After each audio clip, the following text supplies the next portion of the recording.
GetCrack. Wake up, motherfucker.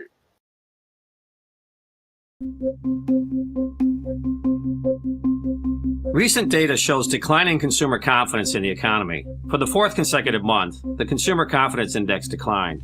The March reading of 92.9 was the lowest reading in 4 years. Even more telling was the recent Consumer Expectation Index based on consumer short-term outlook for the economy. This reading of 65.2 was the lowest level in 12 years, dipping below recent lows in 2022. The consumer appears to be uncertain about the U.S. economy due to global trade issues, geopolitical tensions, and stock market volatility. Historically, when these indices reach current levels, the probability of a recession over the next 6 to 12 months increases substantially. The consumer remained very resilient throughout most of 2024. The recent downturn in confidence will be considered when the Fed sets policy moving forward. As the economy begins to slow, inflation pressure should decline as well. This may enable the Fed to reduce rates further, potentially stabilizing expectations. And talk about today's inflation data. Joining us with his outlook today, Wilmington Trust Investment Advisors CIO Tony Roth. Tony, between some of the spending and the inflation expectations, you're starting to see base cases of modest stagflation for the year pop up. Is that yours? Well, we're going in that direction. We came into the year with what I would describe as cautious optimism because we had a 2.4% GDP rate to end last year. And unfortunately, we're moving from that cautious optimism to what I would call reluctant pessimism. I think that we're a lot more concerned, frankly, right now with the spending data that we're seeing. While the income is strong and consumers have money to spend, they're not spending it. And that is a direct artifact of the uncertainty that is being caused with the tariff dialogue. And I think that the uncertainty is part of the negotiation, but at the same time, it's having a real impact on the economy. On the inflation side, we're less concerned because even today you can see that the Fed funds futures are pricing in higher probability for higher probability for more Fed rate cuts than less Fed rate cuts. The inflation data was just a little noisy today. I don't think that's what's driving the market. I think it's really the economic activity slowing down. Right. Fitch today did say that inflation, in their words, has decidedly changed course toward 4% over the last 3 months. You think that's overdoing it? Yeah, we do. I mean, when you look at the drivers of inflation, for example, in this report, it was silly things. It was computers, it was streaming services, trying to expand margins and doing so. It was noise. It wasn't things that are likely to sustain themselves. And when you think about where inflation's headed over a 6 or 12-month level, it's really been the super core has come down pretty consistently, and it's been shelter that's held up inflation. And that is very slowly declining. And so particularly with a slowdown in the consumer, I don't think that the inflation story is really going to be the main driver this year. I think it's going to be really the impact that the tariff uncertainty, the second order effect that it has on the consumer, and the knock-on impact on growth. And so what do you think that will be? Could it be enough to tip us into recession? Are we back in that discussion? Yeah, I think we are. We're increasing our forecast from around 30 to around 40% today, given the really soft spending data that we saw today. That was important. And as we move forward, the problem that we're seeing is that it takes a long time for the sentiment data to rebound, even if, in fact, the administration pulls back on the tariffs. One interesting point I'd like to make, which is important, I think the administration is going to be aware of this too, is that when you think about the political cycle and think about the timing of a possible recession, it takes about a year from the end of a recession, typically, for the unemployment rate to peak. And so if we have a recession this year, let's say Q3, Q4, something like that, we're going to have a high unemployment rate for the midterm elections, and the Republicans are not going to fare well. And Kevin Hassett and a lot of the other, more seasoned economists in the administration are going to be aware of this. So I do think that there's some hope here for the administration to really try to avoid that recession if it at all can, due to the political cycle that we're in. we've been asking, especially this week, where, given the jobs number a week from today, where you see the unemployment rate topping out. Do you think it gets to the closer end of 5? Well, again, if we have a recession, I think a typical recession, you're going to lose a minimum of a couple, 2 million, 3 million jobs. And I think in that case, you're going to add 200 basis points to the unemployment rate. You get up to 6, and you're going to go through 6 if we have a recession. So the economy tends to be pretty binary like that, where you're going to have a recession, you're going to get the contraction, you'll get a few million job losses, or you won't, you'll get the soft landing, and then you'll get the reacceleration. And I think the next 30 days are going to be extremely pivotal for, given how soft the soft data is. Again, we're not seeing it in the hard data, but we're going to start to see it in a big way if we don't start to see a change in tone from this administration that can help to reverse the lack of clarity that businesses and consumers have right now. Let's bring in former Richmond Fed President Jeffrey Lacker. He is now senior affiliated scholar with George Mason University's Mercatus Center. Jeffrey, let's talk about this. First of all, this number a little hotter if you're looking at the core year-over-year PCE. But Steve's point is the right one, that this is pretty stubborn inflation. It's not dropping from here. What does that mean for the Federal Reserve? They're going into this round of potential tariffs in a vulnerable place, with inflation stuck around 2 3/4 by their favorite measure, maybe even a little higher. Wage gains have not fallen to a level consistent with 2%. And so I think they're in a vulnerable spot. They got through a big bulge in inflation in 21 and 22, came out of it. It was a blunder, but it set them back because that was preceded by 25 years of good inflation experience that cemented longer-term inflation expectations. But having experienced that bulge, I'm not sure they can be as confident that longer-run inflation expectations are going to be quite as anchored if inflation should break away on the upside a bit in response to tariffs. So I'm not so confident that tariffs are something they can look through that easily. Jeffrey, Steve has been mentioning this morning, talking about a comment from Harkin where he uses this analogy to say this isn't just the typical fog. We don't know what's coming next. It's hard to forecast. This is a fog that's so steep you pull over and put on your hazards. It's that kind of a fog. In a fog like that, where you have to pull over and put your hazards on, you're not doing anything. You're not cutting rates. You're not necessarily addressing things. You're just waiting to see what happens. Is that what you think the Fed is going to be faced with right now? Yeah, I think so. As an economic prognosticator from time to time, I'm on the shoulder. My hazard lights are blinking. For sure, I thought that was an apt metaphor. We're looking in the rearview mirror at this data, and what's out the windshield is something completely different. So I think the tough part is going to be what happens to consumer and business outlays. In the 2008-2009 recession, we had a garden variety contraction going until late September, early October, when you had Lehman, AIG, and then the two key leaders of the free world's economic powerhouse talking about Great Depression 2.0 and markets not existing on Monday if they didn't get a TARP bill out of Congress.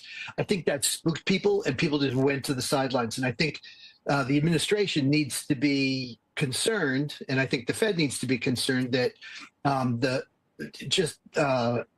overwhelming sense of uncertainty about what the program is, what the configuration of taxes and tariffs is going to be, it's going to lead people to just go to the sidelines, postpone all discretionary expenditures, commitments to hiring, outlays, and the like. We've seen a surge of activity sort of getting ahead of tariffs, but it wouldn't surprise me to see people go to the sidelines in massive amounts.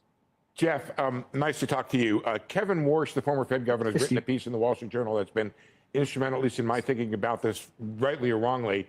And it was that the Fed is not a passive player in whether or not tariffs create broader inflation. That the Fed, by setting expectations now, has the ability to control that or have some influence on that. Is the Fed being too passive in its talk about whether or not there's going to be indirect or secondary effects of inflation? Should it be talking tougher now to set expectations and be clear to markets and to the public that if there is inflation, it will address it? Yeah, I think so, and it's a classic sort of stagflationary type of shock that imposes on the Fed a nasty short-run trade-off. In that, if they want to keep the overall price level stable through this, they want to have offsetting pricing weakness elsewhere in the economy outside of where tariffs are hitting. Well, to do that, it's going to take some pain, and the transition isn't going to be costless. More broadly, I think they can be warning that, look, the evidence is that the effective tariff is going to likely reduce productivity growth because it limits competition in protected industries. They have less incentive to undertake innovation and squeeze costs and be as efficient as possible. So that longer run effect as efficient as possible. So that longer run effect is going to have a persistent effect on inflation.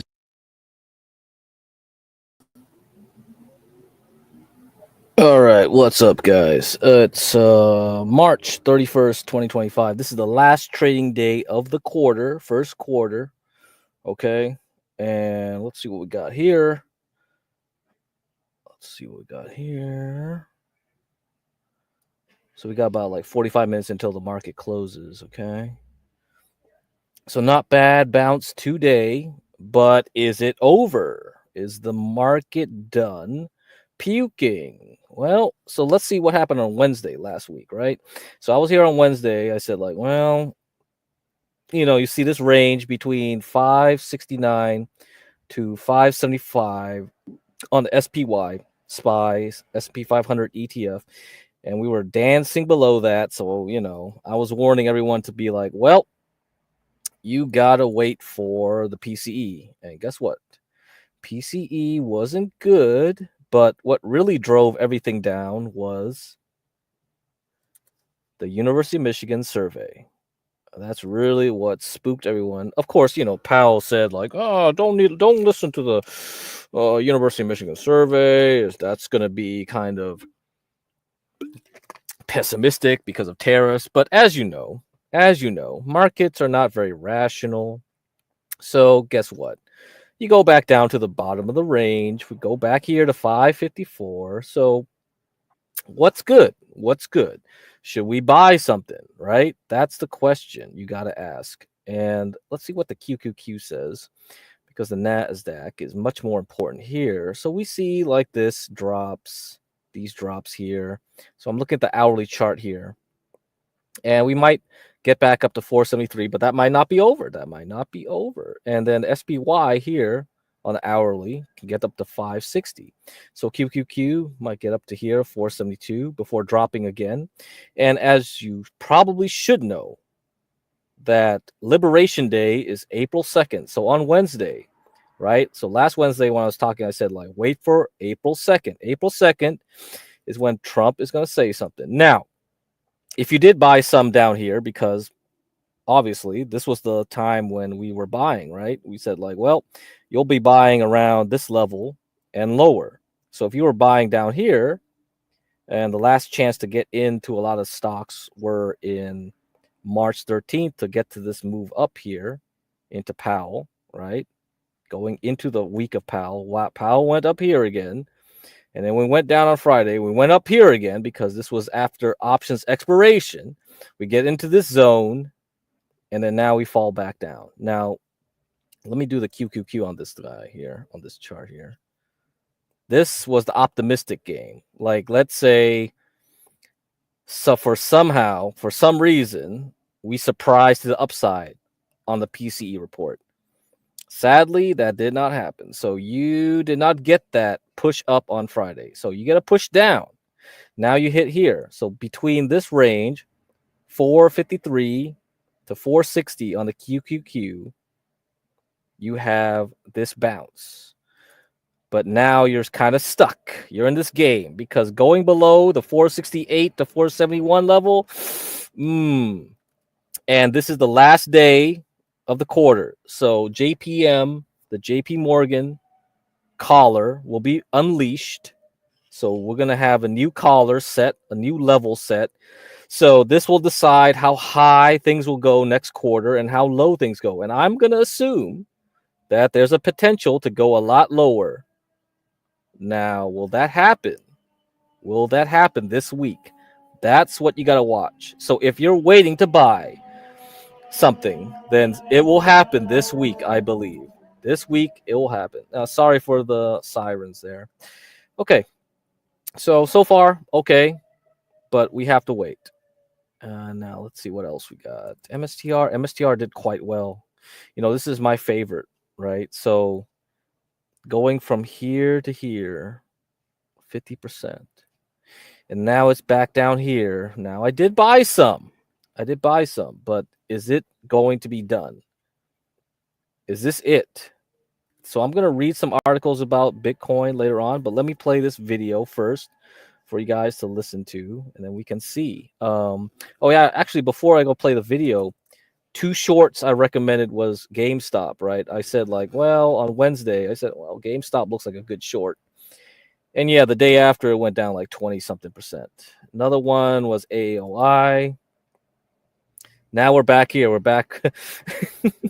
So yeah, it didn't even make it to 26 before just collapsing. So we go from 22 50 cents down to 15. So yes, these were good shorts. So single stock shorts, probably if you had options, you're playing options, yes, these would have been probably good. I don't know how expensive they were. I'm assuming GameStop is probably more expensive, but hell, that probably would have been worth it. And so GME and AOI, these are the 2. So we're back here. So what does that mean? Should you short it again sometime later? Yeah, maybe. So you probably should cover now. Okay. So it's down 6-something. I would probably cover here. I don't think I would risk it. But hey, if you want to keep it going, leftovers, yeah. But GameStop, I think, is going to take, it definitely has more juice to it. So it's going to bounce. It's going to try to bounce. AOI might just collapse altogether in the coming days. I don't know. That's a risk you got to take. All right. So I'm going to play this video here. Today's hot inflation data. Let's bring in Ben Emmons. He's a senior investment executive at Strategic Fortune Wealth and the CIO and founder of FedWatch Advisors. Ben, great to have you with us. How do you fit in today's economic data into the mosaic that we've had so far? Hi, Mel. So it is definitely harder than we thought, right? And I think the tariff effect is starting to come through because I noted that particularly durable goods PCE was up and it was different categories there. I think it was related to what we're seeing in the trade data too. People are starting to continue to front load a lot of imports to try to get ahead of the tariffs. So that in itself drives up inflation while we're having what it looks like somewhat of a slowdown in spending and against all this uncertainty. So it seems that that's what the market got really tense about today. The S word is back, as Robert Kaplan was talking about earlier. I don't think it's the actual stagflation, but it's the idea that we're trying to get ahead of tariffs, which actually leads to more economic activity, but more inflation, while the tariffs still have to happen. I think this is the tension in markets.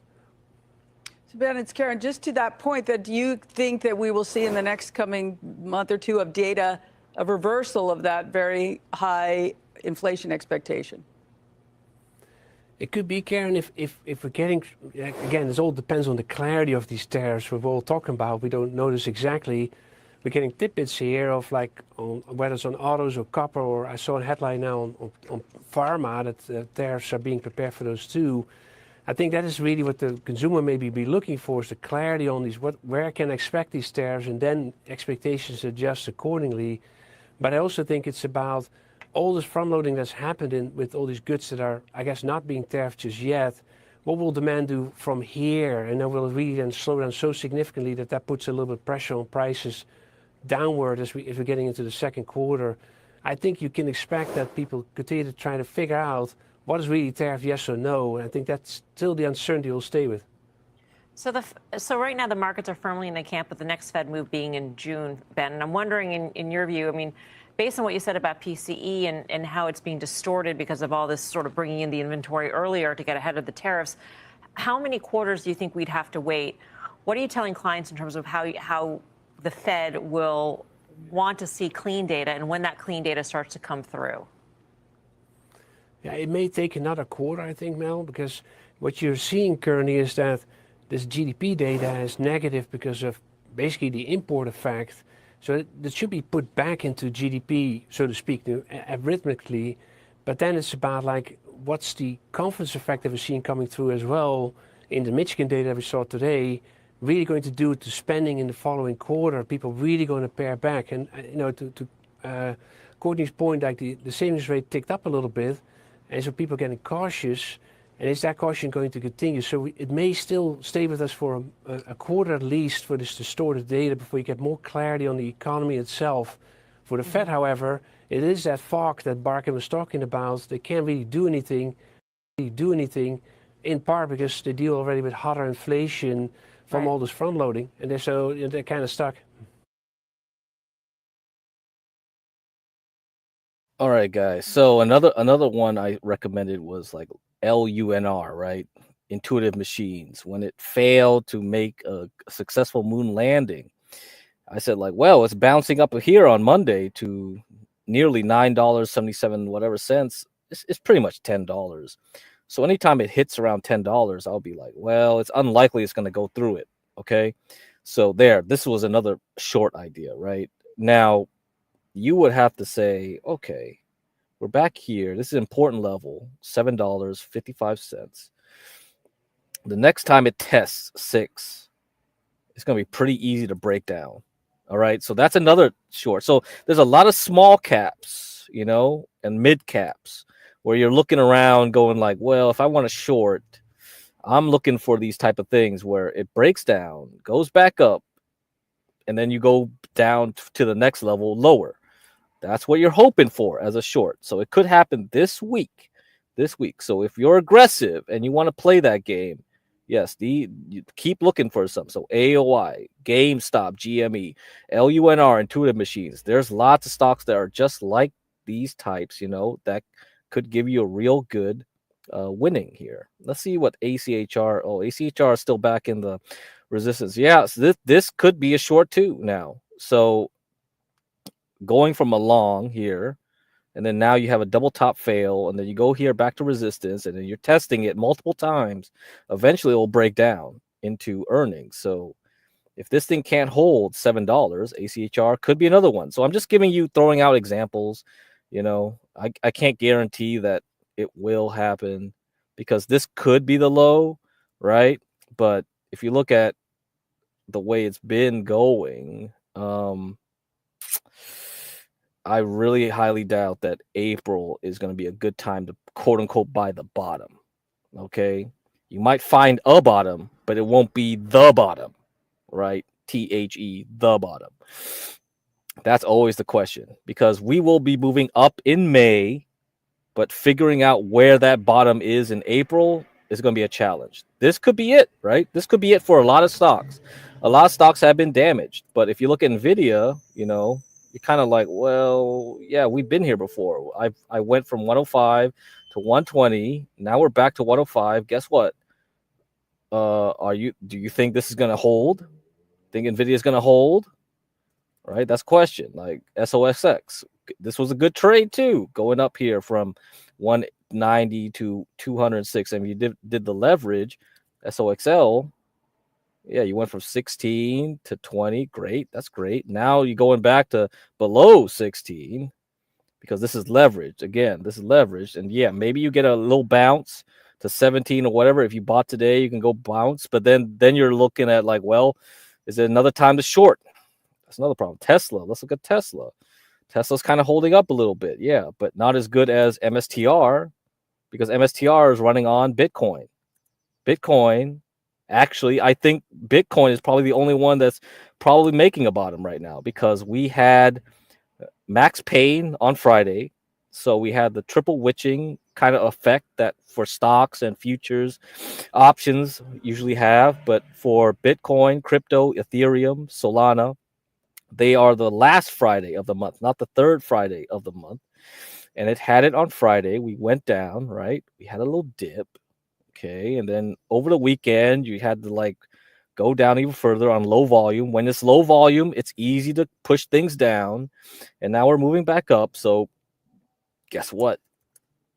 I think for crypto, maybe crypto already had a bottom. So maybe MSTR, if you bought from March here, March 10th here, got up here, and then you sold some, right? And then you're looking to buy back some, or maybe you sold all of it and you're just looking to buy back. Like, let's see what happens here.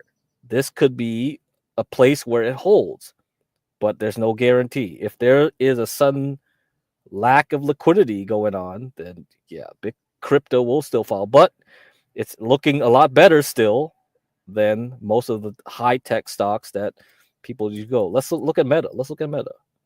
Oh man, made a new low. Right there you go. Meta made a new low. Amazon. Let's see. Made a new low. Apple. Okay. Well, Apple's already been damaged, so it probably is harder to push this one lower. So Apple's kind of holding on. Nvidia, obviously, well, it made a slight new low. It's already been damaged long before, right? So it can go to 90. Nvidia definitely can go to 90, where that's probably where you would buy. But overall, I don't like this. I like natural gas stuff. So let's look at cold and boil. Okay, natural gas. Natural gas bounced on Friday. Not bad. It went up a bit, and then had overnight, late night, Sunday into Monday, came back. It's holding on. Let's see. But there's no guarantees here either, because I think we're going to be stuck sideways around this area. So there's no rush. There's no rush to buy natural gas stocks. So let's look at natural gas stocks. Yeah, see, they're still down. I think you can hold off. There's no rush to buy them until May. Okay, closer to May. We got to get closer to May, and then we can do this. And they'll be really good for the summer. But yeah, if you look at Boyle, okay, let's see. We got touched 90 a little bit today. That's good. So if you were in cold from here, if you were actually playing that, March 10th, got up here, you held, and then there, yeah, you would have been fine, I guess, up until Thursday. Thursday is when things, now we're back here. I think this is over for shorting natural gas, okay? But would I long natural gas now is the question. I got to be thinking about, well, I'm tempted, but I think here is kind of like people are waiting for tariffs to push this thing higher. So let's say on Wednesday, Trump announces a bunch of new tariffs. Let's see how the European tariffs go. Let's see how this thing will react to that. And then Thursday, we'll have the new supply data. And of course, we're going to spring. I know the Northeast has a lot of snow and all that, but that's over now. So it's going to be harder and harder to keep this afloat. Eventually, this will have to go cheaper, I think. How much cheaper? I don't know. But if let's say Boil gets to around 50, 60 area, that's pretty optimistic. But let's say at least 60, 65. I would probably think, for next month, right? For basically 2 weeks into April, for next month starting tomorrow, I'll be like, yeah, maybe I'll buy it. Maybe I'll buy it and go really long, really hard, and buy a ton of it. Okay, let's see. And I'll definitely go over a lot of the stocks that we went over last week and some people also mentioned other natural gas stocks. I definitely will look at that.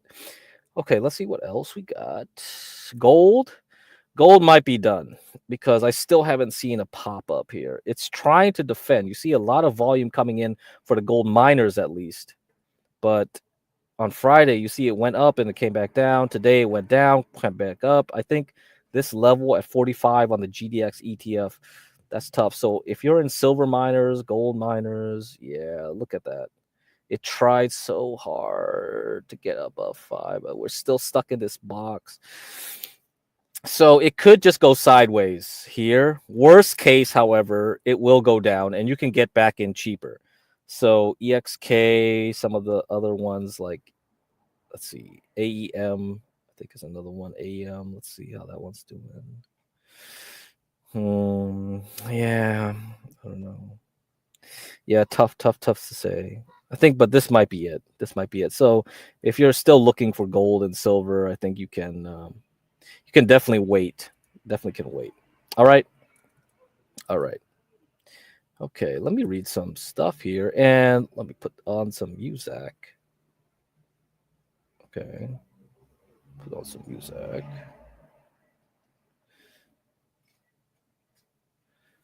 Don't panic. Let's see. No, let's see. No, I don't want that. Oh man, I guess we removed that music already. I like that one. Okay, this one. Good. Okay, let me read some articles now. Let me read some articles, and we'll go back to playing some videos. Okay.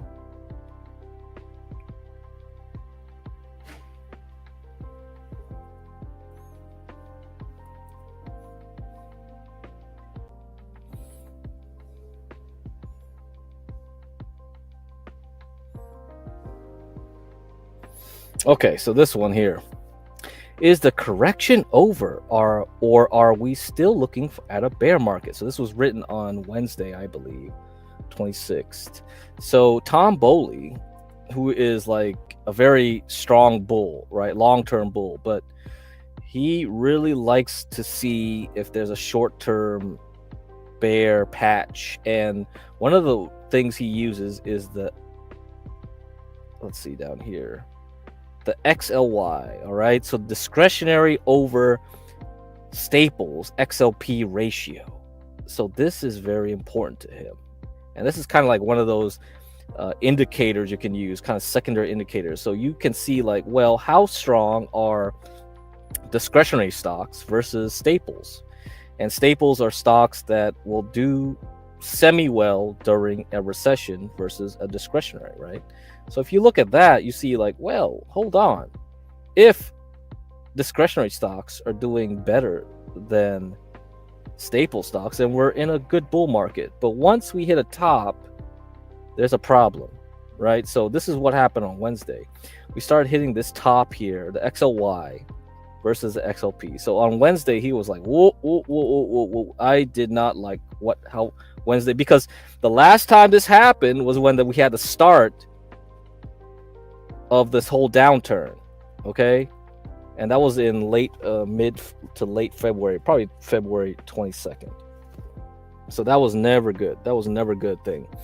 So he thinks like, yeah, we're going to go lower this week. So yeah, I can't disagree.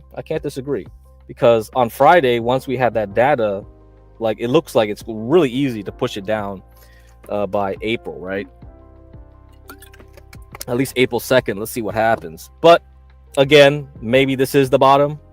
I can't say until I see something happen, because you never know. Once the bad news hits on the tariffs on Wednesday, then it might be, oh, stock's doing good. Yep. Not bad. Good job, Ignit. So yes, so it could be going lower, but again, it might be temporary, very quick. So I think on Wednesday, you should pay attention very closely to how things move. So this is one of the things that he uses, the XLY versus XLP. And what I'll do here is I'll show you the ratio on a chart with cycles. Okay, this is a cycles chart.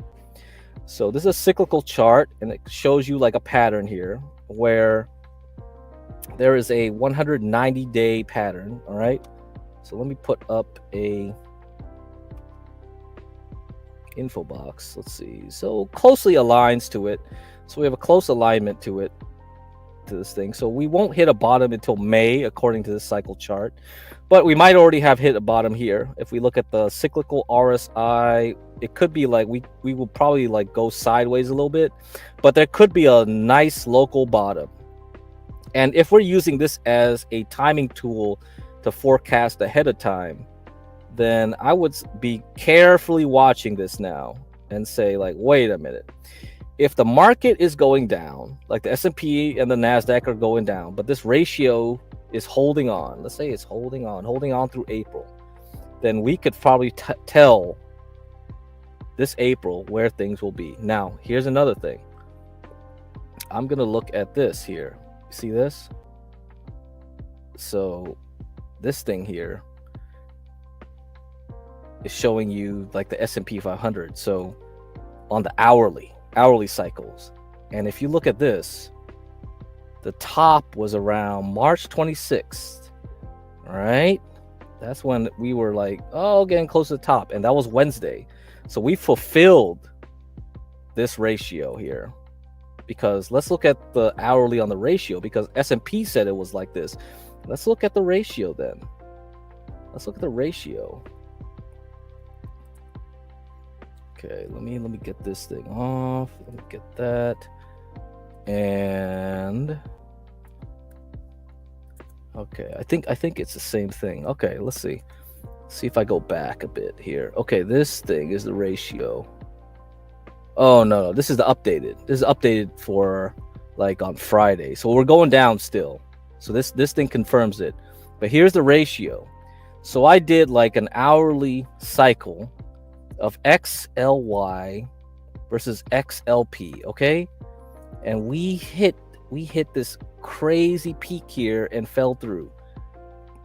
So this thing is showing you that this RSI here is that we've got through it. We've got through it. So we will not hit a low probably until April 18th. I don't know. That's the projection right now that I got. So just around after tax day. So it's tax day. So I said like, hey, wait for tax day to see what's going to happen. And I think this is confirming that. So we got to wait for tax day, I think, at least. But, you know, it could happen this week too.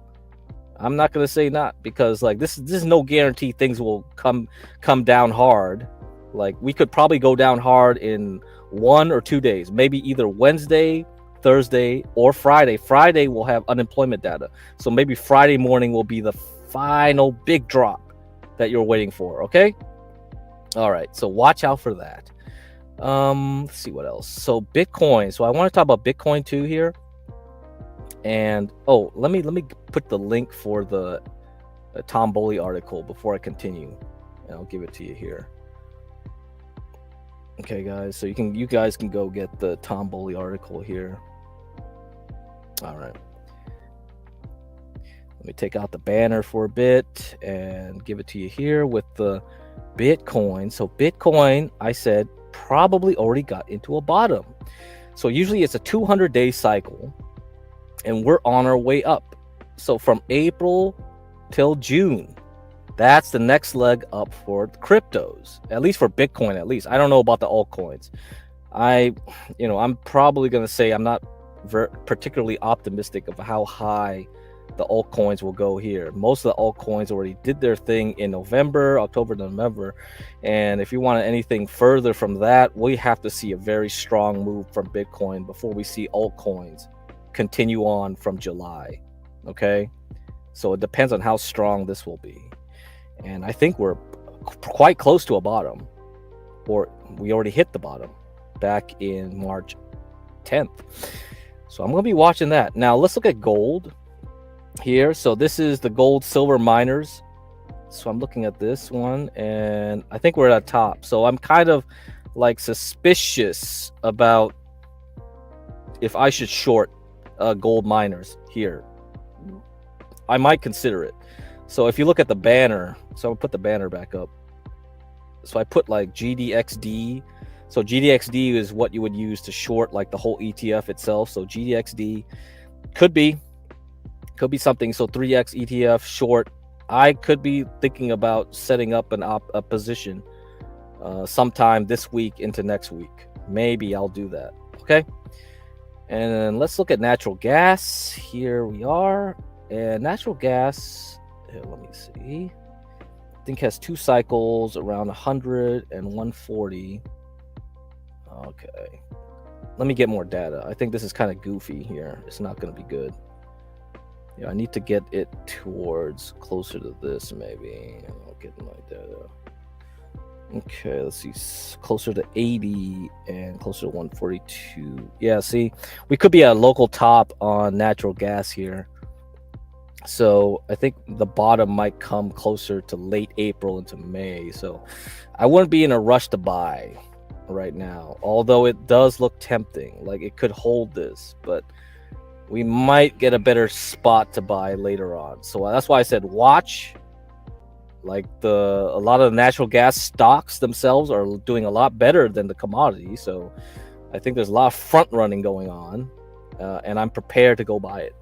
All right, article talking about Bitcoin COT, commitment of traders. So this one uses the futures data to say it's bullish for Bitcoin. So I'll put that up here, okay, for you guys to look at. And then I'll continue on here. Bitcoin futures COT data shows bottoming for prices. Well, I did buy MSTR like a week before this article, so I think this is confirming things for me. The non-commercial category, so it's March 27th, last week, of Bitcoin futures traders in the COT report, that means commitment of traders report data, have moved to a sizable net long position. That is a bottoming sign for Bitcoin prices. The commitment of traders report is published every Friday by the CFTC, reflecting traders' positions held as of the preceding Tuesday. That report breaks down traders into 3 categories. So that's why, you know, this thing is way late, right? You see, this thing takes a week to come out.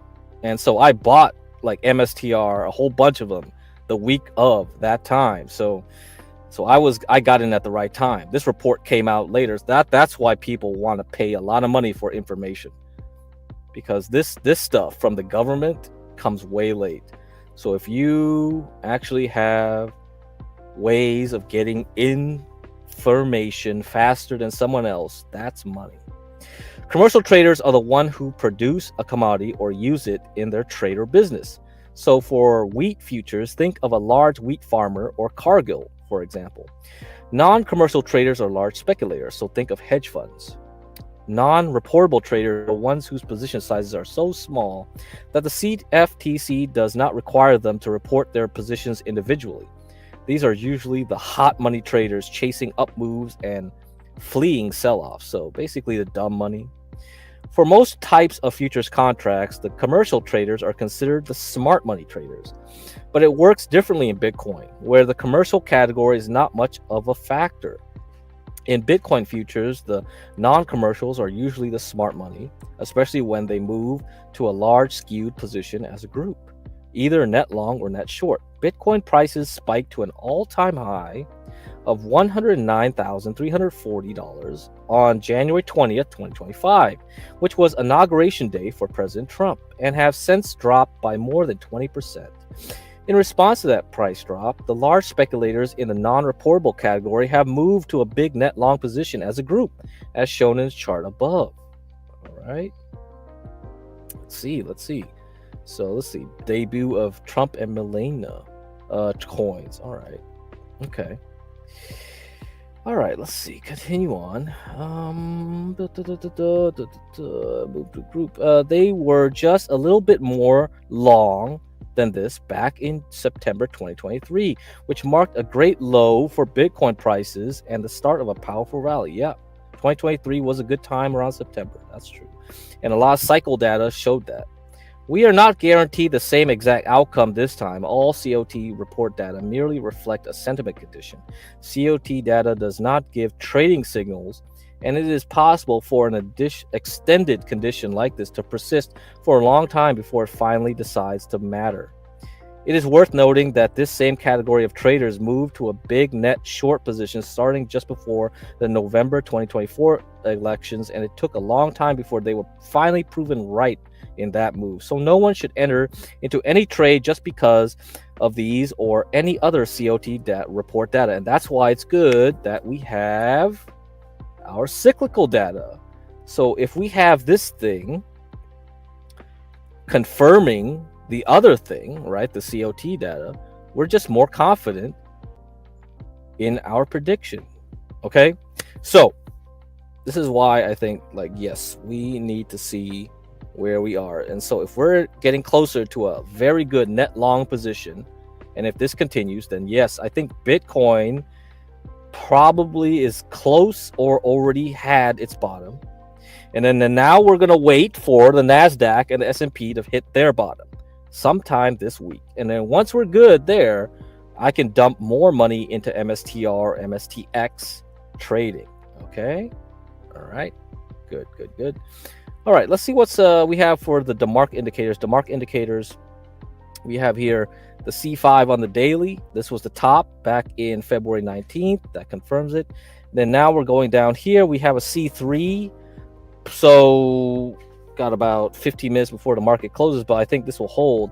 However, if we look at the monthly data, okay, for this, the monthly data, what's the problem? So if you look at the monthly, we got a 13 count here in December, that December month on the S&P 500. And then 2 months later, we got this 0.5 for the wave. So this is a wave marker here. So we hit our 5th wave up. So we're starting our next wave down. And this one here on that month means we're starting a 7 to 9 month move down or sideways. So I think when we get hit 7 months, that's basically September going into October, right? For 7-8. So we are probably moving sideways into 7-8. All right. So we might have a bad April. Okay. We're going to have a choppy April. We're going to have some relief on May to June. And then after that, July, August, September is going to be bad. And then October, it might be the time to prepare to get long again. So this year is only good for trading. But there's probably going to be stocks where it's going to be good to just keep going long. And guess where those stocks are?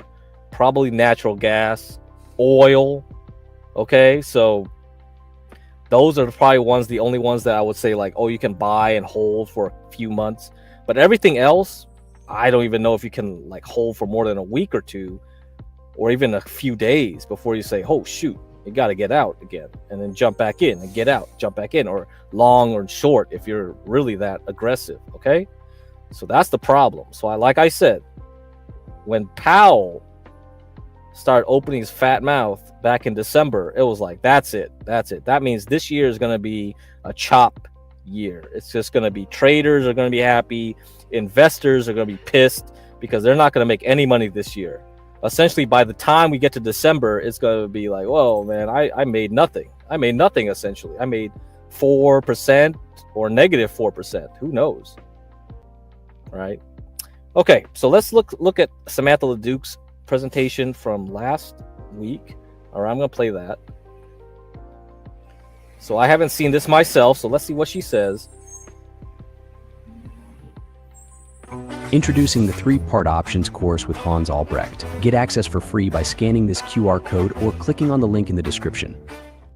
Hey everybody, thank you so much for joining us. It is Macro to Micro Options Power Hour. I'm Samantha LeDuc, founder of LeDucTrading.com, joined by Hans Albrecht and our options mentor extraordinaire with a very, very important market structure kind of view of what's happening with indices. We also go over sectors and individual stocks. We also take your questions. We have a little catch up to do because last week he was off and we've gone nowhere fast, big picture, after 2 weeks of sideways and then a tariff tease on Sunday evening, which caused this kind of short-term jump risk of 100 points on Monday. We petered out right at that kind of 57.83 area, which I had given prior. Basically, this is a really stronger resistance than I even expected because we not only softened this morning, but we broke through the 3-day and went right into the 8-day, which had been a price target for this week if we get rejected at 57.83. So we hit it today on, again, some tariff news coming forward a little bit. We've got a budget right now bill that's getting wrapped up with a debt ceiling inclusion, and it's actually very dangerous for our fiscal spending structure and what that means for yield. So we'll talk about that a little bit, but we've had a walk up in the yields, and equities had been positively correlated with a rising 10-year US yield. But today I think it was a little bit different. I think they got scared on both tariffs and the GOP be kind of pushing forward with this bill with debt ceiling included, which really isn't supposed to happen until more like August. So anyway, long story short, we had a mercurial market reaction to tariffs on again, off again, delayed. April 2nd is coming, and there isn't any volatility really priced in to this binary event. Maybe the market doesn't trust that Trump is going to actually follow through, but we have jump risk up and down. Hans, what are you seeing? Because you had actually said when we did this title on Monday, you said, yeah, because we're definitely not out of the woods. What did you see and what are you seeing next? Yeah, we're not out of the woods. Well, it's, my kind of analogy that I borrowed directly from you. I said, listen, the light at the end of the tunnel short term is going to be into a bounce. We saw even with those few extra final remaining days, down days in the S&P a week and a half ago, we saw the VIX start to relax. We saw that fixed strike vol start to relax, meaning those out of the money puts, basically those implied volatilities coming down a little bit. So that really signaled a relaxation. We saw some pretty bearish signals out there, sort of from the AAII sentiment,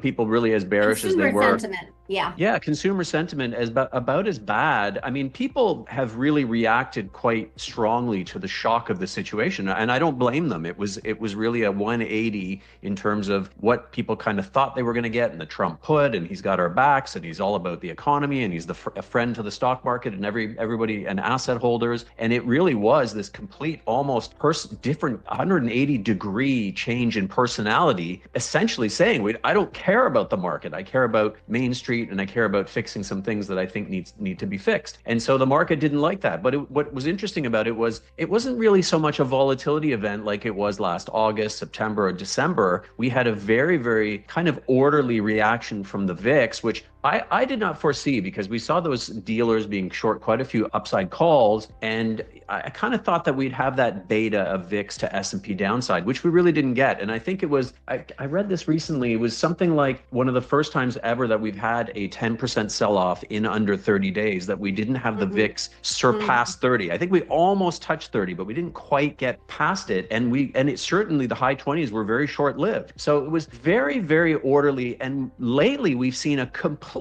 collapse in the VIX complex. The VVIX got down to levels that we hadn't seen since something like early last July, before all of the sort of AI stuff started to kind of fray a little bit. Yeah, the yen carry trade, all that before that. I mean, we really tossed out any kind of semblance of fear that we thought we might have had in the face of deteriorating conditions. So it was kind of interesting. It was more of kind of a growth tariff shock, a sort of a headline shock, day after day of throwing more tariffs on this. And if you throw tariffs on us, we're going to come right back at you with more. Also this, I mean, you're right, the tariffs, but also Goldman today lowered global AI server shipment forecast. That wasn't expected, and semis took a header. And that is what also is uneasy for investors, especially after Deep Six. Yeah, Deep Six. You're right, because it was sort of, thou doth protest too much, right? We sort of have this DeepSeek, and then everybody comes and says, no, that's different. They're sort of skewing the reality of that situation. Don't worry. All the tech companies came out and said, we're going to continue spending. Jensen Huang came out saying, Wang came out and said, hey, we're no problem. We don't see any problems here. And so there's sort of this kind of urgency in getting this thing back on track, this sort of theme back on track. But every time we get a rally in these names, we seem to get our hats filled very, very easily. And so big pullback in NVIDIA today, as you said, due to headlines. But some of those stocks, like I'm looking at Broadcom, I mean, it's just about breaking the lows that we saw a couple of weeks ago. So these are not healthy stocks. This isn't sort of in the midst of a healthy rally, we're seeing a headline kind of knock us down. This is stocks getting knocked down that you think would have incredible strength at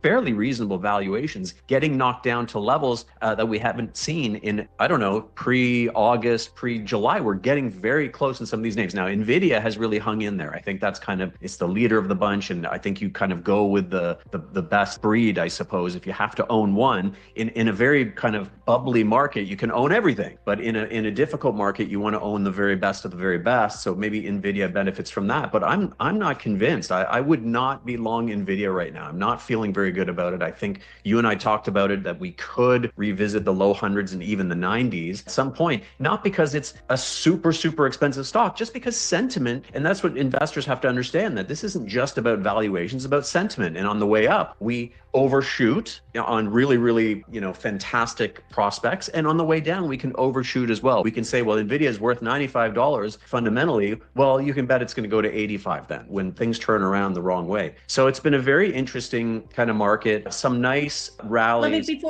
Before you continue, let me just show one chart real quick. The other part of this isn't just sentiment because of chips and AI, oh my, but also market returns. You know this theme that I have, money goes home. This is where it's going. So US is down 3% year to date, but China's up 19%, Brazil 16%, Germany 18%, right? This is the defense QE that they're spending money because US, Trump won't, on defense and on Ukraine. You go right down the list. That is absolutely the definition of money going home in percentage terms relative to the US stock market. Continue. Yeah, there's no question. And I'd love to hear your views on that. I know you've expressed them to members, but of course you're always generous during our power hour here, and be interesting to wonder about, is that going to continue? Is this sort of idea of the at least periodic end of US exceptionalism as we continue to push into, you see what Germany's spending? I mean, it is dwarfing. I've got a chart here somewhere. It is just,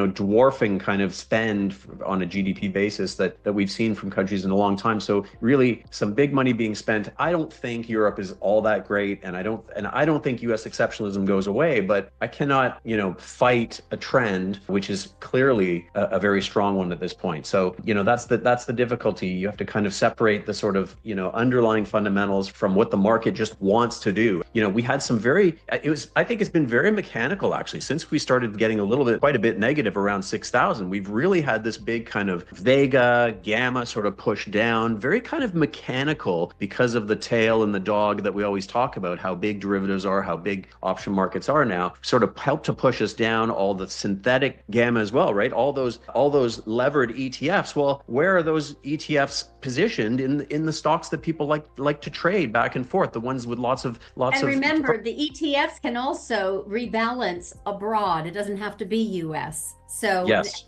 And that's clearly what they're doing. And by the way, CTAs can do the same. Just in that key word that you just said made me remember this post that I had for clients, which was mechanical flows versus money goes home, right? So money goes home is a theme for several weeks, actually months, because I said when Trump comes in, there's going to be tariffs and there's going to be deportation and the dollar will fall. They need it to. That is their baseline bet, is they want the demand for dollars to fall. They need yields to fall. And long story short, they're going to go chase yields abroad and they're going to use less of the petrodollar as a means of exchange. They've been settling in gold, etc. But the point is, it has just been confirming. So pre-Trump, after the election, into now, we see it. We really, really, really see it. In fact, Deutsche Bank came out and said foreigners hold a record amount of US stocks and they have just started selling. Deutsche Bank says that there could easily be $1 trillion of foreign selling. This is way bigger than the corporate demand, which is the usual biggest buyer, right? Where we have all these corporate buybacks. Anyway, this is an estimate of foreign, again, money goes home based on their estimates. Not only that, but we do have 18% of foreign interest in the US equity market. It's interesting. I found this chart, which is,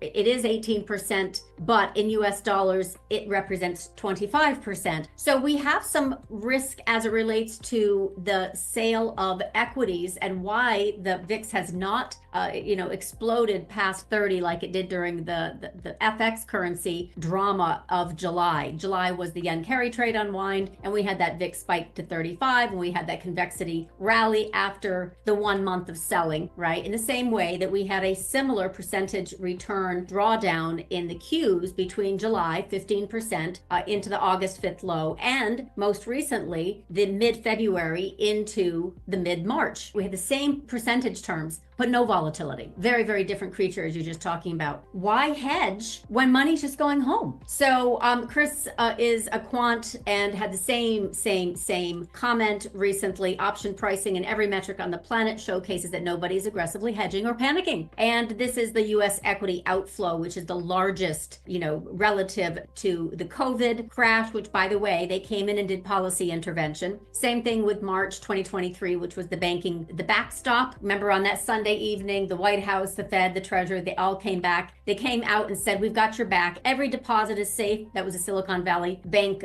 debacle. Those were policy intervention levels that helped money go back in to U.S. equities. We don't have that right now. I have a big question march over, to 2025. Equities have left. You can see the returns that I just showed you abroad. So we need some reason for them to come back in. And why? I mean, right now, the point is that they really are looking at tariffs as a way of, meaning the Trump administration. Besant has been out. Viren has been also on the TV circuit with Lutnick, the whole crowd. And they're just saying, we've got to reverse trade deficit. We have got to get a trade balance. In order to do that, we're going to have to go through detox period, but dollar's going to have to come down. Yields are going to have to come down. They keep telling us that it's going to be disruptive to the equity market, but the equity market doesn't really want to hear it. So we get unfortunately, we get this mercurial president as well, who uses this time to make sure that he has negotiation bandwidth here. Market's not falling apart, it's not breaking out. And long story short, we really have a mercurial market, and option flow has been limited in its helpfulness because everyone's kind of waiting to see if he's really going to follow through or not. Yeah. And so that's the thing. We've had a nice rally here. When we talked about it, maybe getting 150, 200 point rally, which we got on the backs of a lot of structural things that we were sort of looking at, which is the relaxing of vol and sort of upside pockets where there was certainly some room for those ETFs to kind of pile in. Although we certainly didn't see massive runs in MAG. We saw some runs in a few names, some of them getting filled in pretty quickly though, even in strong names that I love like Meta getting filled in pretty quickly. So we did have these bounces, but look, we rallied almost 5%. We were down 10%. We rallied almost 5% to what were we down? Maybe 2% on the year. So, I don't think you can complain if you're an equity holder and you're sort of looking at this market, given the backdrop, which is chaotic and uncertain to say the least, and you're down 2% on the year. I mean, that's pretty decent. So I guess we kind of maybe ran into some of that reality today, which was the freight train, the light at the end of the tunnel being the freight train that we kind of forgot about for a bit. But mechanically, we had every reason to rally. We sort of had all these things. So to me, it kind of highlights the fact that these things are very important, and you need to pay attention to dealer gamma, and you need to pay attention to all these sort of things, the synthetic gamma and all these things below the surface that are really kind of pushing and pulling markets right now, and probably kind of helping to keep volatility the vol gauges relatively contained. Here's your VIX, didn't get above 30 here, even in credit markets, pretty as Dave Bloomberg says here, keep calm and carry on. So very kind of orderly and overly bearish. Credit markets. There is something, a little comment on the credit markets. I do look at it every single day, but I will say equities lead credit until credit becomes untethered. And it's not so easy for it to become untethered because it is very much held by very, very few. Think BlackRock. It's like volatility. It really is a suppressed kind of area because it has such concentration of ownership in that market. Just like volatility is kind of as you know, it's kind of made to go down, and it's a suppressed vehicle. Yeah. But it's been reverting, right? And I've had some people reach out and say, I'm frustrated. My VIX, structures aren't performing as well as I thought they would. We've got a market that's certainly sold off from 6,000 to 5,500. I'm not really getting the punch out of that. Well, you got a reasonable amount. It just wasn't oversized. We're sort of thinking, boy, the VIX is now going to react like it did in August. And it just, that was a bit of maybe an outlier that is reserved for when people are really wrong-sided, right? That was sort of nobody owned hedges, and you were talking about it at the time. That was a global margin call because of yen carry trade unwind that met basis trade unwind because oil was crashing with yields and yen was spiking higher, and they had no choice. Close or be closed. It's that simple. That was a global margin call. We don't have that right now. We have sellers. You're right. There are certain situations that I've been doing this long enough that I remember all the, you have no choice. There are markets where you have no choice. You need to raise liquidity. You need to do things, not because you think you know that you're right to hold on to those positions, but you have your risk managers giving you a tap on the shoulder and saying, listen, sorry, but we can't keep doing this. So there are situations, and that's what always leads to sort of black swanish type things, because that's where markets can decouple from fundamentals and from the notion that, well, logic will prevail. But at times things will get so ugly that logic no longer has a place in the conversation anymore, and people just have to get the heck out of Dodge with positions that are going wrong. And so that's part of, and then all those things you're saying also met with people who just had thrown the concept of owning hedges out the window. We saw skew very, very low. And so it was basically a coming together of many, many different things that just sort of created this sort of mini Volmageddon. So, things are a little bit more orderly now. Controlled. We definitely have controlled demolition. That was a word, but the point is we definitely have opportunities for chases on the upside and downside. The problem is it's jump risk. It's Trump coming out with a tweet implementing tomorrow, or I'm threatening to double the double, or it's, oh, we've delayed it. So this is incredibly mercurial, makes it much harder. And that's another thing. Markets will, wear you out. So in this particular case, so they have a lot more time that they're going to serve than maybe investors have interest in playing. But for right now, there hasn't been any reason for US investors, big picture, to really give up the ghost of higher returns. And yet, I will say, I still say this is topping is a process. And as we see at the beginning of the year, so many big houses had 7,000, 7,200, 7,500,000 for their SPX target. And I did my post. I am not ordering a 7,500 or 7,000. I forget what it was, hat. I'm like, absolutely not. Cancel that order. Cancel that order. Now they're re-rating some earnings enough where these big houses, Barclays came out and said, okay, we're not going to go with 6,900. We're going to go with 5,900. Wow. Oh, I didn't see that one. That's a pretty good that came out today. So, but then you have other analysts that are still not seeing the decay. They're seeing some re-rating in, like, for example, what you call the balance sheet heroes of the Mag 7, 10, whatever, that right now have gotten cheaper. So they're still trying to get in there and buy, but it seems to be the exodus of money goes home, doesn't really care what the earnings re-rating looks like. There are many other places. They're hoping there'll be other places that will reward them with their presence. The problem is they really don't have the same type of market that we do. Not the liquidity, not the variety, not the financialization. I could go on and on. So many are also hoping that will come back to the US. That money flow will come back to the US. So they're not leaving. I think it will. I think we've seen small instances, maybe not like this over the years, of, okay, everything's undervalued versus the US. And then everybody ultimately comes back to the US. We've got all the best tech companies. I say we, I'm not even in the US, but I say we've got the best of the best. We have Shopify up here and Nortel. Oh, wait, Nortel's gone. So we don't have Nortel anymore. You have my favorite product in the entire world. I'm telling you, maple syrup. We've got JDS Uniphase and Bre-X. I don't know if you remember Bre-X, but that was pretty interesting. I just wrote an article on how I sold a straddle on Bre-X when it was $4. I sold it for $3.50 and I lost money.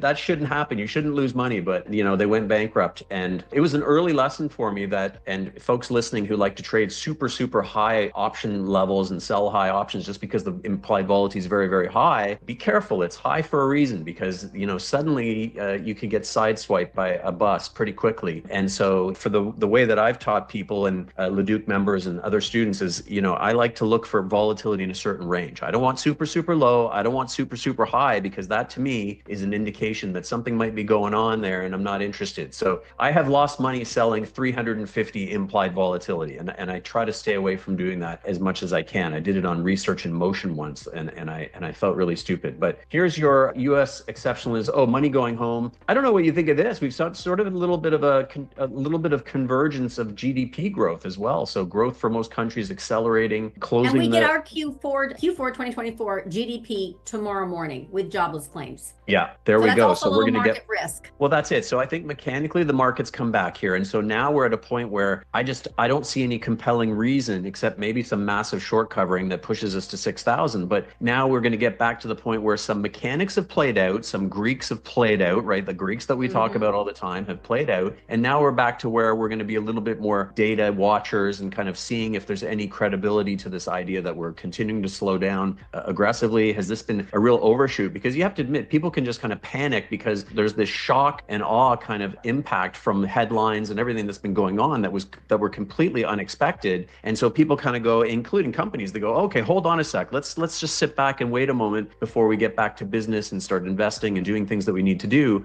That can dissipate as well, right? As things kind of calm down a bit. So but we'll are see. we really at risk, quote unquote, are bears, I should rephrase this, are bears really at risk of a short covering squeeze? I would say no. And here's why. I mean, only 2% of NASDAQ is short, but the point is we can already see from skew, right? It just collapsed. And the whole thing is a structure. Dispersion trades. What really got bid up on Monday, which helped the market tremendously, wasn't just the headline, which was Trump saying, we're going to do something different. We're going to restructure it, whatever. It was a positive tariff headline, but it was also the dispersion trades. Instead of heavily, hedging SPY, and of course with VIX just falling nonstop since Tuesday or Monday, Tuesday, February 10th or 11th, whichever one that was, and it hit 29.56, and it was a 2-bar reversal on a live March trade. 10th, yeah, March 10th. And I was like, literally, this is where we go down into options expiration. So that worked. Did I expect it to go all the way down to the 200-day? No. So the point is, it then overshot to the 200-day yesterday, Monday, Tuesday, yes. And that's when I said, be careful. Now we're going to start come back up, and you could see it with VVIX. It closed up 7% yesterday. But my point was, SPX wasn't really the game. It was the dispersion trades. It was Tesla was heavily short, heavily short, not just all the geopolitical stuff that's going on and scratching and whatever. It was really the structure on Tesla from a dispersion standpoint was the most short of all the Mag 7 stocks, bar clearly. And that was the short squeeze. I don't see a short squeeze potential like we had in the yen carry trade. I don't see it in NASDAQ and SPY. If we get a move higher, it's going to be jump risk because tariffs are removed or once again delayed. Literally, Trump comes out and says, I was just kidding. Something like that. And it's going to drive sentiment, and they're just going to start chasing above 58.50, 5900. Then we're going to get up to that 6,000. Then we're going to get hit right in the face again. But I don't see this as anything more than dispersion short covering. And it could be, you're right. In fact, I think a big move to the upside, you'd probably see volatility kind of hang in there because it's not really expecting that. And I think the upside is actually a little bit cheap again. Everybody's kind of positioning heavily in single name downside puts, and the upside is being ignored a little bit. Left tail, right tail, kind of ignoring the right tail. And so we're seeing skew really relax suddenly. And what I will say is that the mechanics that we've been talking about since about 5,500 or 55 and change in place. So if we look at vol targeting, for example, these are the funds that buy when volatility is low and they sell when volatility rises. The volatility has risen. Of course, we've seen the ATRs really expand. Volatility has risen. Everybody can follow those with Bollinger Bands and ATRs and stuff like that if you don't have a volatility chart. But we're starting to crack a little bit. And as time goes on, we're going to lose some of those big down days, right? Some of those down days drop out of the samples, and we start getting this dropping a bit more. And so what that means is these funds have to start to allocate again. So on a reasonable, if things kind of stay relatively calm, which I don't see us cracking quite yet. I think we need more data. We need a little bit more time. So I'm kind of thinking we rally near the lows today. I told a couple of people, I said, I think we rally into the end of the week. So we'll see if I'm right or not. But I think we have some stability here also from CTAs. There's sort of not much to do here, but if we kind of stay stable, they could start to come back in and up a little bit. They could start to come back a little bit. Now, if we break for some reason, then it's game on again, and all these things start to unravel. So that's our world where we're kind of sitting on the fence sometimes, waiting for things to accelerate one way or another. I kind of feel like there's still sort of this pain point slightly to the upside. I think we've made most of the move, but I think we can maybe stay stable. And maybe that's part of what the VVIX and the VIX have talked about. I did say that last week at some point. I said, I think we kind of trade between 5,600 and 5,700 as we get closer to April 2nd. Now we pushed through there yesterday or last couple of days ago, but now we're back down in that range. And maybe we find a little bit of stability here where the VIX actually starts to settle down again as we wait for whatever this day is going to be. Whatever it it is, it sort of represents something for the market to kind of hang its hat on and say, okay, there's been a lot of sudden headline bombs. Maybe he's going to wait for this particular day, whether it's good news or not good news. At least we have something that we can kind of expect. It's almost like it's a known unknown. We don't really know what's going to result, but I mean, it probably won't be great, but investors are saying, well, we're going to know something. That may be it, right? Maybe we kind of coast into next week. When is the 2nd? The day after April Fool's. He should have done it on April Fool's. Next Wednesday, so we've got a week. Yeah. And honestly, the fact that he pulls all these stunts around dates that really don't matter. If he has not accomplished whatever leveraging position and negotiation position he's trying to affect, then he's just going to change it up. He's going to do it on another Sunday night after his buddies have positioned for the opening on Monday. But the point is, we don't have any safety. We have no edge. We really don't. They must be making a fortune. They must be making a fortune off of this guy. You know they are. You know they are. So the Washington Post just came out with a title. Alex sent our contributor, Dr. Alex. U.S. could hit borrowing limit as soon as May. So the CBO is out warning because our deadline for the debt ceiling is September, which is why Bessent can't really change the composition of the issuance bills and bonds, short duration, longer duration, until this debt ceiling is resolved. Well, the CBO is coming out and saying, well, too bad. Depending on what we get for tax revenue, we actually could hit our deadline as early as May. So the market will start to price that in because it's a risk. That's a macro risk. We got tariffs and now we have debt ceiling, and yields are not falling. They're actually rising, which is much more, it's hard to explain this, but it's much more impactful as it relates to all the debt servicing, the interest that we have to pay on this rising debt. And the debt, and I'm not talking about the deficit amount that they've approved. I'm talking about what is being spent, what they're passing to be spent is actually growing. And that's actually the big problem. So until we get control of that, tariffs are part of the plan. DOGE is part of the plan. But if congressional spending is not part of the plan, we're still going to go back into this wonky period, fiscal distress. That's going to also weigh on the markets. So we're going to have a combo deal, tariffs and debt showdown. And both of those things are going to be volatility producing, or at the very least, investors just get worn out by all of this, all these shenanigans. So I don't think it's a really easy market to trade. It's very mercurial. I look all the time for sectors that are going to be really productive. Germany had that big, huge advance, but now it's going sideways and digesting.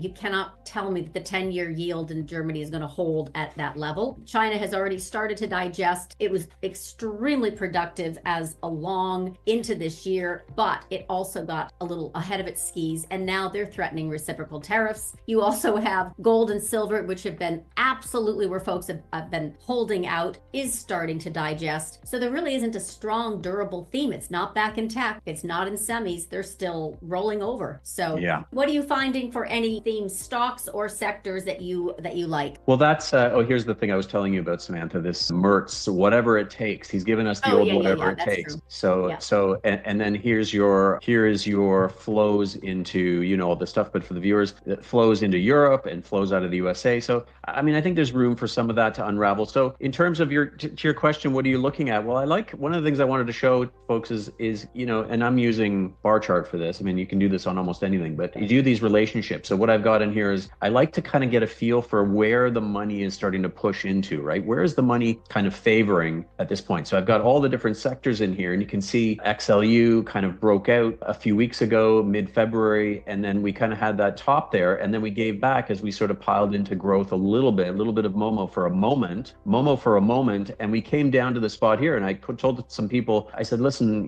this could be a spot where people will chip away, and they did today. Is it going to last? I'm not sure, but I like to look at these relationships here, and I know you love to do this stuff as well in your sort of short, medium, and longer term. Yeah.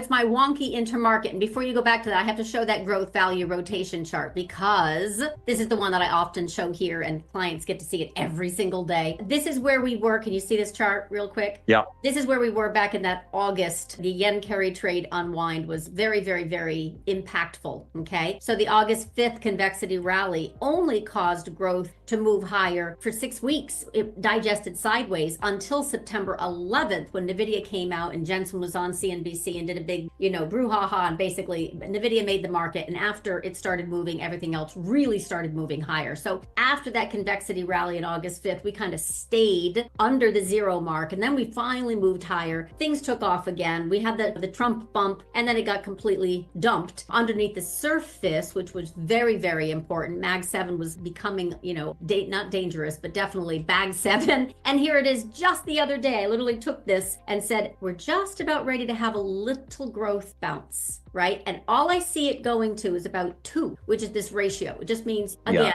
this is a ratio of growth to value. And then what do we have today? Well, that's the thing, Samantha. As long as those moving averages are pointing down, I feel like, you can rent those bounces. You don't want to get, That's what we did. Yeah. That's exactly what we did. So rented that bounce because this is exactly where it went, right here to 2, and then it came right back down. So it was a 2-day terrific bounce in growth that got rejected and then came right back down. So that's exactly, to your point, how this rotation under works on a short duration, not the big picture, but the short duration. Exactly. And look at those short-term averages. I know you like the 8, you can look at the 9, you can look at some of those shorter ones. And when everything's kind of pointing down, don't look for the 3-week rally. It's probably going to be little bounces in there that end up being kind of sold. You're going to sell the rips a little bit, but I like to sort of have an idea of where, got back here again. So we've got the XLU, we've got the XLB materials, communications a little bit. So we've got generally kind of a rising trend here. So even though this is the kind of thing that I'd be looking for, you see a pullback to, let's say, like a Bollinger Band, bottom of the Bollinger Band. But as long as those moving averages are pointing up and this thing is generally moving towards the top right of the screen, then, probably not a bad place. XLE, which I have a really kind of love-hate relationship with, mostly hate, but we've passed through here. So this is kind of interesting. We have, for the first time in a while, we've got this XLE. This is the relationship, right? So we're charting the relationship. So these moving averages speak to the relationship, kind of starting to push through that 200. Now, the only thing I'll say is that we have done this before. And so if you look back, we kind of pushed through there, it failed. We kind of pushed through there, it failed. So, I don't know how far it gets going because I agree with you. I'm not so sure oil is really going to get going. But people are just kind of grasping at straws here for some sort of value. And these are companies that are very cash flow positive. So I always, when I look at energy, the only way I'm interested in the oil and gas plays, it's really one of, 3 reasons. The underlying is moving higher, which right now it is not. It's a defense play. It's the only thing that's leading this year to date, right? It's the top sector, I think. Exactly. So guess what? It just gets the carry, the pile-on effect, but that's not a reason to stay in it. And the third reason is very much like Buffett, his saying, which is, he says, I won't get rich owning energy stocks. I will stay rich because of their dividends. And basically they're not going to go away. You're not going to have Chevron and Exxon ever go away. I have no interest in playing oil bounces through energy. Energy is a pure sector rotation safety play. That's it. And otherwise, there are some individual holdings in the oil and gas space that do better than others, especially early on. We had this whole, data center convergence of money going into WMB, which is Williams, and Kinder Morgan, which is KMI, and even they have been in distribution the past few months. So there have been some phenomenal, LNG plays because of nat gas, et cetera, but they don't last.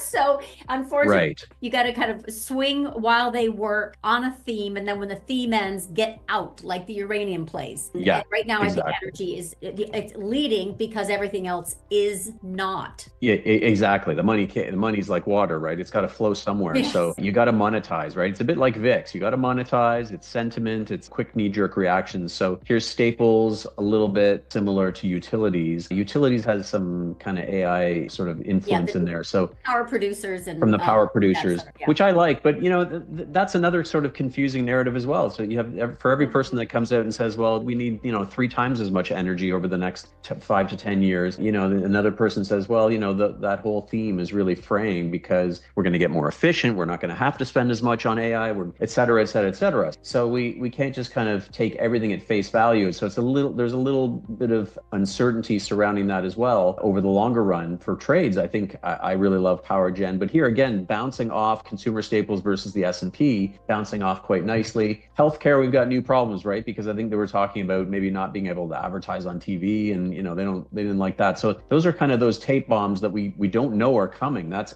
part of this new administration, is we don't know when something's going to be disruptive in a way that we hadn't even considered. I mean, I don't think they're gonna do anything like that, but if they curtailed pharma's ability to kind of advertise and things like that, then that could be a big deal to that sector. So I'm kind of looking, for me, I'm sort of looking for areas, my favorites as well, like Netflix. I bought some leaps on Netflix and I'm up 47%. I tried to sell this morning and I didn't, so I gave back a little bit today, but I'm trying to kind of focus in areas that I think are relatively shielded from, especially if you're in technology, you want to make sure you're relatively shielded, right? There are Go ahead. Versus. I was going to say things like software as a service, I think is a little bit treacherous right now. Like, I don't know how AI is going to disrupt things like Adobe, for example. How is a company like that going to be disrupted when you can just tell AI to make a PDF, and here, I've got a program that I use for, thumbnails and things like that, and I just tell it to do this and boom, it just creates it. So there's another 10,000 Fiverr, employees in from Pakistan to India to wherever that are just, now they're out of work too. So, AI is disrupting in such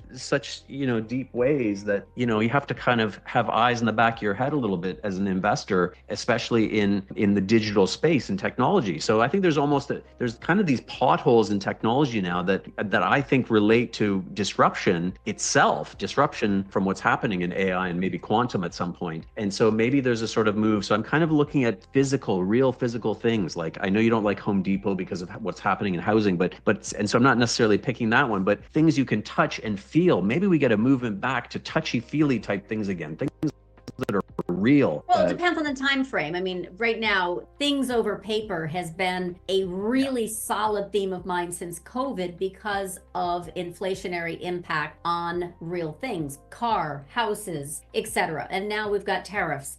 You've seen what's happened to the price of copper recently, lumber recently, because of tariffs. It isn't a supply-demand issue at all. It's tariffs.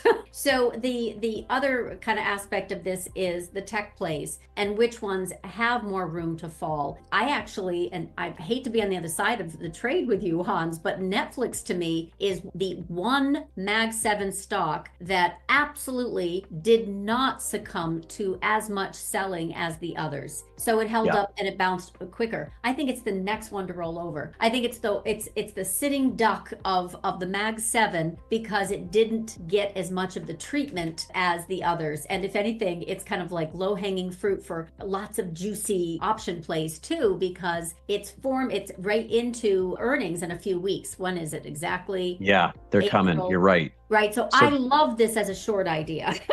The question. All right, guys, what's up? So I think that's a good place to stop there. So yeah, there's probably going to be a lot of craziness as we go into April, and we're going to have earnings around the corner too, right? Netflix will be one of the first ones coming out, TSMC, all that. And with respect to like intermarket relationships, like you should look at how the semiconductors compare to the overall NASDAQ 100. That's one thing. Is something good to look at. So let me pull up a chart here. And let's see, stop the screen. So let me get it.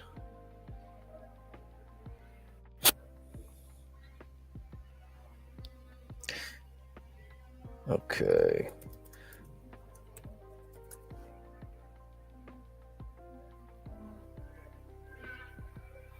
All right.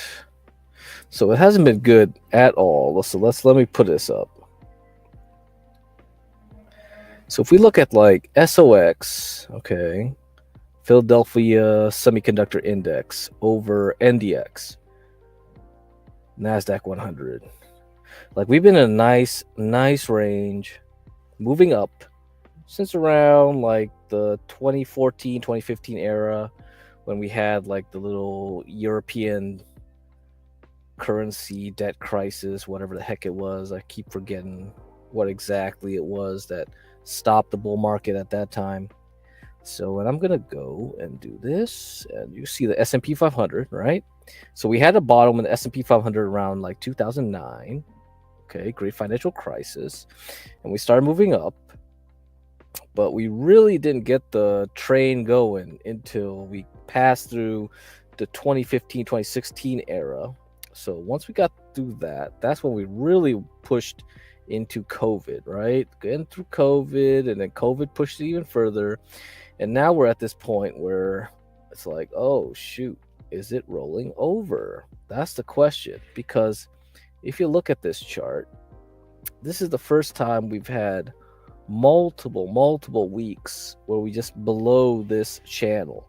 The last time we went below this channel, we've gotten back up fairly quickly within a month. Here, it's about 2 months now where we've gone down this way. This is not a good sign. So I think, yes, this year we're definitely going to go sideways. This confirms everything here, okay? If we look at like the S&P, overall S&P, you look at the weekly, right? You look at the weekly here. Last week we touched like that 40 week, all right? And we moved down. And now this 18 definitely is going to cross over into it. See that?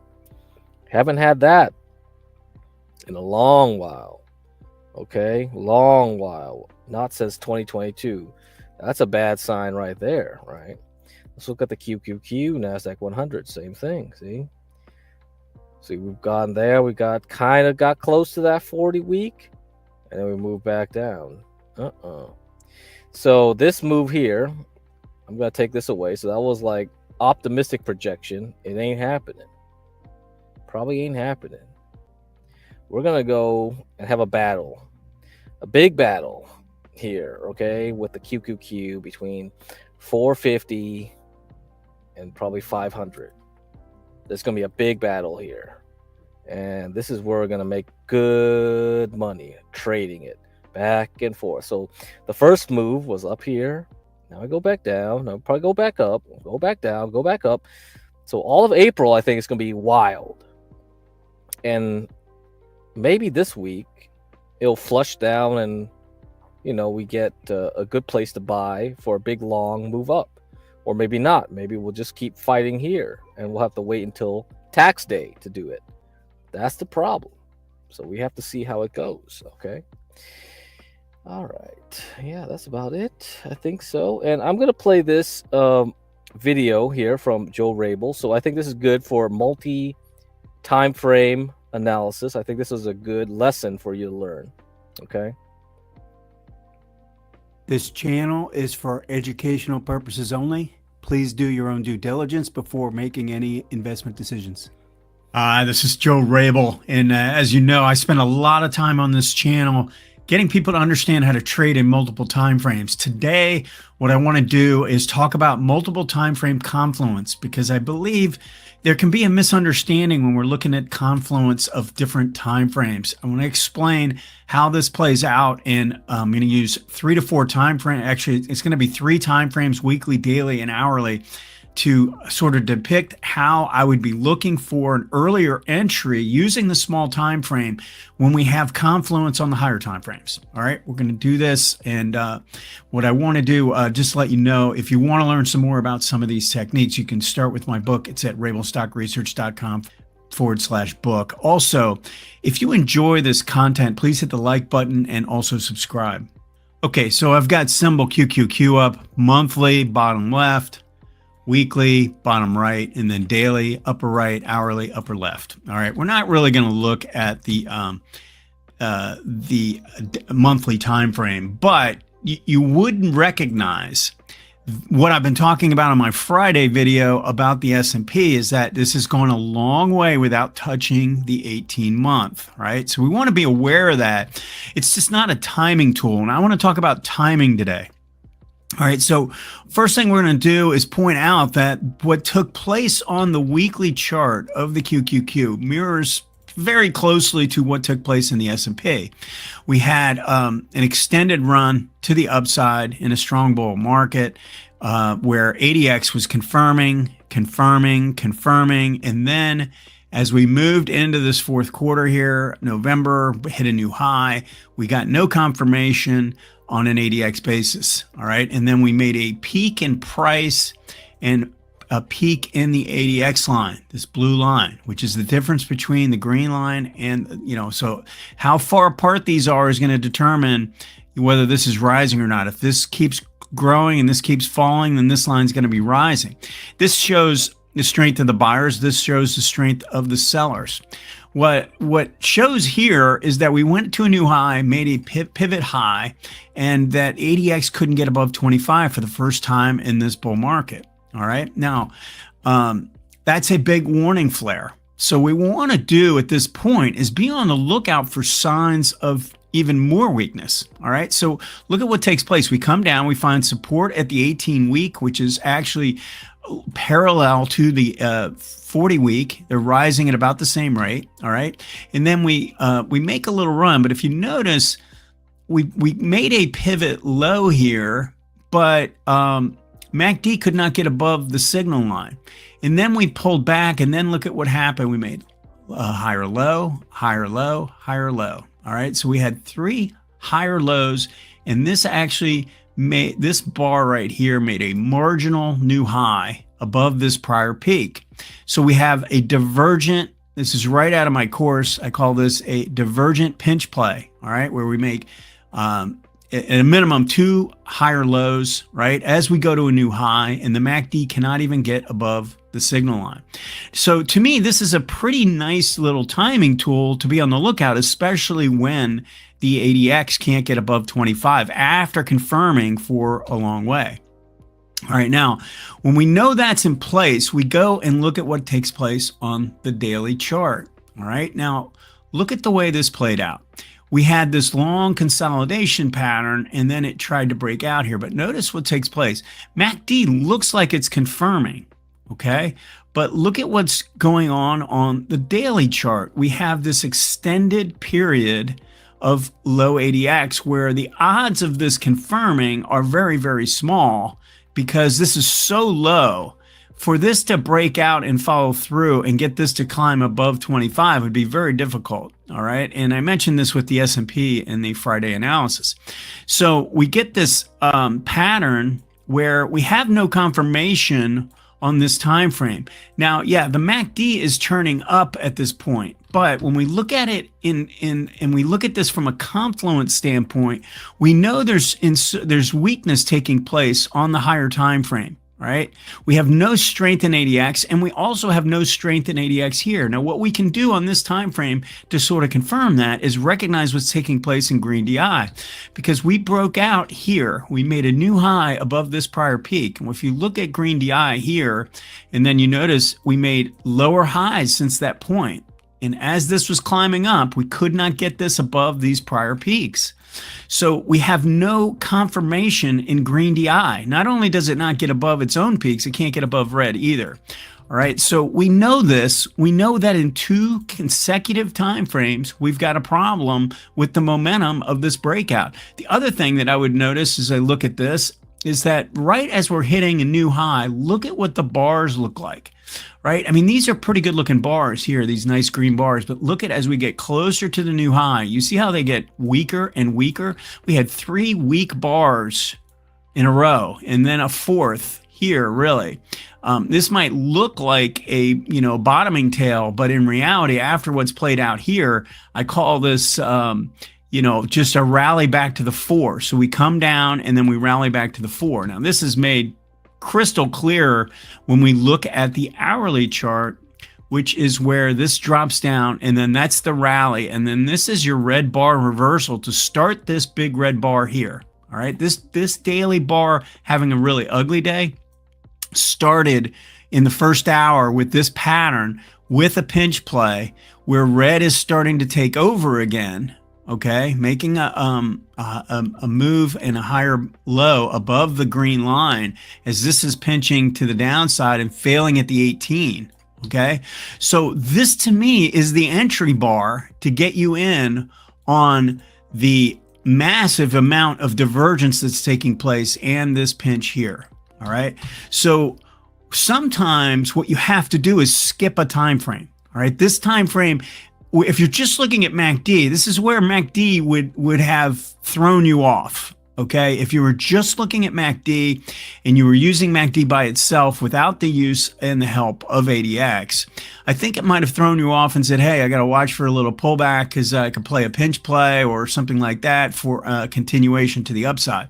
But if you understand what's taking place on this time frame and you recognize that green DI is so weak on both time frames, right, then we know that we can actually be on the lookout for failure here using the small time frame and getting in pretty early.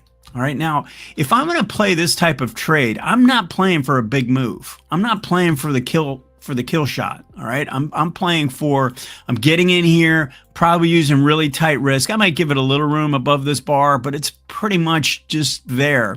And you can use the 2 ATR approach if you want. And then I'm gonna look for a run down into support, probably taking off a decent amount by the time I get to this point. Now, you could have a trailer if you wanted something like that, if you want to do that. But most of the time when I'm playing a reversal pattern that, still has upside trend in place, right? I mean, the weekly isn't an uptrend at this point. When you're putting this trade on, really the daily and the weekly are in uptrends. I'm tending to be a little bit more, prudent about trying to be a hero. I'm trying to take advantage of a market counter move, and I want to keep the risk down, and I want to take advantage of a run, but not overstay my welcome. All right, especially in the environment we've been in with this market where it's had like 9 lives. Every single time it pulls back, there's buyers. In this case, no, there weren't, and it kept dropping. But you don't know that before you start. All right, we knew there was the risk of the start of this type of play where we actually break the 18-week and get into something a little bit more ugly.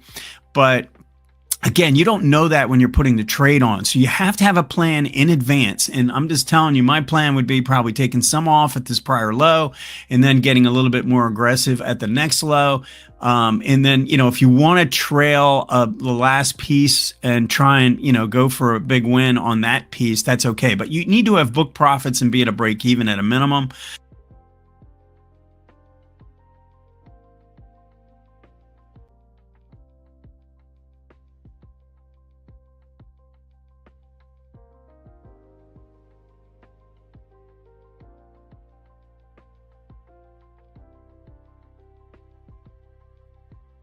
Of the start of this type of play where we actually break the 18-week and get into something a little bit more ugly. But again, you don't know that when you're putting the trade on. So you have to have a plan in advance. And I'm just telling you, my plan would be probably taking some off at this prior low and then getting a little bit more aggressive at the next low. And then, if you want to trail the last piece and try and, go for a big win on that piece, that's okay. But you need to have book profits and be at a break even at a minimum. But, for the most part, I'm just telling you the way I look at things is I'm not really going for the big win, the big, huge move. Now, I might do that if I do the options in this signal, right? If I put on an option trade here, then I might take profits at the first area and then just see if I have enough time on my option, I might play for a much bigger win because I know that, even if it goes against me or the market gaps up or something like that, I'm not going to lose more than what I put up. So anyway, these are just thoughts. I think these are all helpful things to be on the lookout for, especially when you have this confluence amongst different time frames that might not be as obvious. You need to understand how confluence takes place and use both your indicators, both MACD and ADX, to come up with those decisions. Let me know if you have any questions. Thanks. All right, guys, so let's look at what we have here at the end of the day. So S&P on QQQ. So QQQ ended at 468.92 cents. And if you look at here, this is daily chart. We have the MACD kind of pinching here, so it hasn't rolled over yet. But of course, the ADX is quite bad. It's been bad since February 21st when we first got into this era of trading. And then it continued on, we got kind of around March 3rd with this candle here, and then the ADX went even higher. So yes, we have a problem. We have a problem. All right. But we have to watch. We have to watch these areas. Okay. Now for the monthly, for the QQQ, we did pretty much touch very briefly today that little 18 monthly average. So yeah, we touched that for the QQQ at least. For the weekly here, we've overrun on the MACD. Bad sign. ADX still hasn't moved up yet, but you got to watch that era. So yeah, we could probably fight for this week and then fall through next week. That's possible, quite possible. S&P pretty similar, and we haven't touched it on the monthly. I think, yeah, we haven't touched on the monthly here, but this area here at 543, 548 is important, I believe. Yeah, that's very important. And let's see what's up with the daily. Yeah, we kind of had this move here. We're gonna get a pinch. I don't know. We'll see in the next couple days how far this can move up. But if we fail to even penetrate through this half area here at 572, this candle here, then yeah, I would say that's not a good look, and we're going to roll over pretty badly. So let's see how close we get to the zero line on the MACD. Okay, ADX definitely not helping here, so that's definitely something to consider. All right, okay guys, I'll see you around tomorrow or Wednesday. I think we'll see some activity at least on Wednesday when we have Liberation Day. So mark that on your calendar. Wednesday will be Liberation Day. Okay, and then on Friday we'll have our unemployment data for last month, essentially March. Yeah, so we'll have the unemployment data, the payrolls data released Friday on April. Okay, April 4th. Okay, and we'll see how that goes, and then we'll move on into tax day. That's what we got to worry about next. All right, I'll see you guys. Please donate, subscribe if you haven't. 1.3k subs so far. If you're gonna donate, please donate to Portia, $PORSHAJAYE, PORSHA at jghb.info. If you want to do PayPal or Zelle, I believe Portia has a Zelle tied to that account as well right now. So let me put that up on there. Very good.